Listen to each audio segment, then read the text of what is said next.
നിയമത്തിന്റെ കണ്ണു വെട്ടിച്ചൊരു കുറ്റവാളിക്ക് എത്ര നാളം മുങ്ങി നടക്കാനാകും? കേരളത്തിന്റെ കുറ്റകൃത്യങ്ങളുടെ ചരിത്രം പരിശോധിച്ചാൽ ഏത് കൊലക്കേസിലും പ്രതി ഒരിക്കൽ പിടിക്കപ്പെട്ടിട്ടുണ്ടാകും.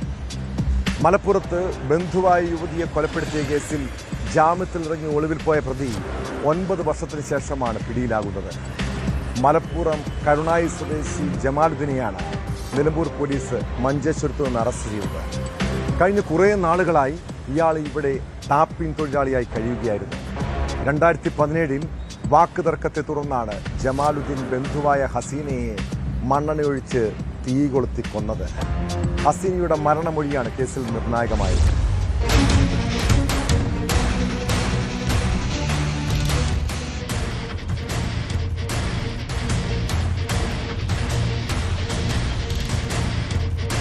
ബന്ധുവായ യുവതിയെ തീകൊളുത്തി കൊന്ന കേസിൽ ജാമ്യത്തിലിറങ്ങി ഒളിവിൽ പോയ പ്രതിയാണ് 9 വർഷത്തിനു ശേഷം പോലീസ് പിടിയിലായത്.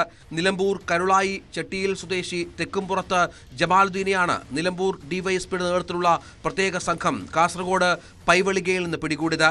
2017 ഏപ്രിൽ 23-നാണ് കേസിനാസ്പദമായ സംഭവമുണ്ടായത്. വാക്കുതർക്കങ്ങളെ തുടർന്ന് അയൽവാസിയും ബന്ധുവുമായ ആലുങ്ങൽ ഹസീനയെ ജമാലുദ്ദീൻ മണ്ണെണ്ണയൊഴിച്ച് തീകൊളുത്തുകയായിരുന്നു. ഗുരുതരമായി പരിക്കേറ്റ് കോഴിക്കോട് മെഡിക്കൽ കോളേജ് ആശുപത്രിയിൽ ചികിത്സയിൽ കഴിയവേ ജമാലുദ്ദീനാണ് തന്നെ ആക്രമിച്ചതെന്ന് ഹസീന നൽകിയ മരണമൊഴിയാണ് കേസിൽ നിർണായകമായത്.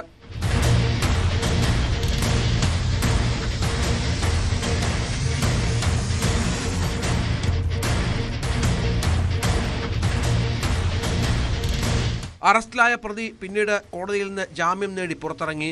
പിന്നീട് വിചാരണ തുടങ്ങാതിരിക്കെ ഇയാൾ നാട്ടിൽ നിന്ന് മുങ്ങി. കേരള കർണാടക അതിർത്തി ഗ്രാമമായ പൈവളികയിൽ കഴിഞ്ഞ 2 വർഷമായി ടാപ്പിംഗ് തൊഴിലാളിയായി ഒളിവിൽ കഴിഞ്ഞു വരികയായിരുന്നു. പ്രതിയെക്കുറിച്ച് ലഭിച്ച രഹസ്യവിവരത്തെ തുടർന്ന് ആഴ്ചകളോളം തോട്ടം മേഖലയിൽ നിരീക്ഷണം നടത്തിയ ശേഷമാണ് പോലീസ് ഇയാളെ വലയിലാക്കിയത്. കോടതിയിൽ ഹാജരാക്കിയ പ്രതിയെ റിമാൻഡ് ചെയ്തു.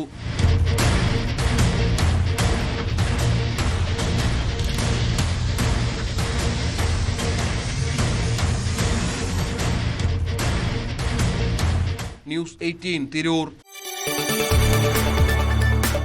കൂടുതൽ വാർത്തകൾക്ക് news 18 Keralam YouTube channel subscribe ചെയ്യുക.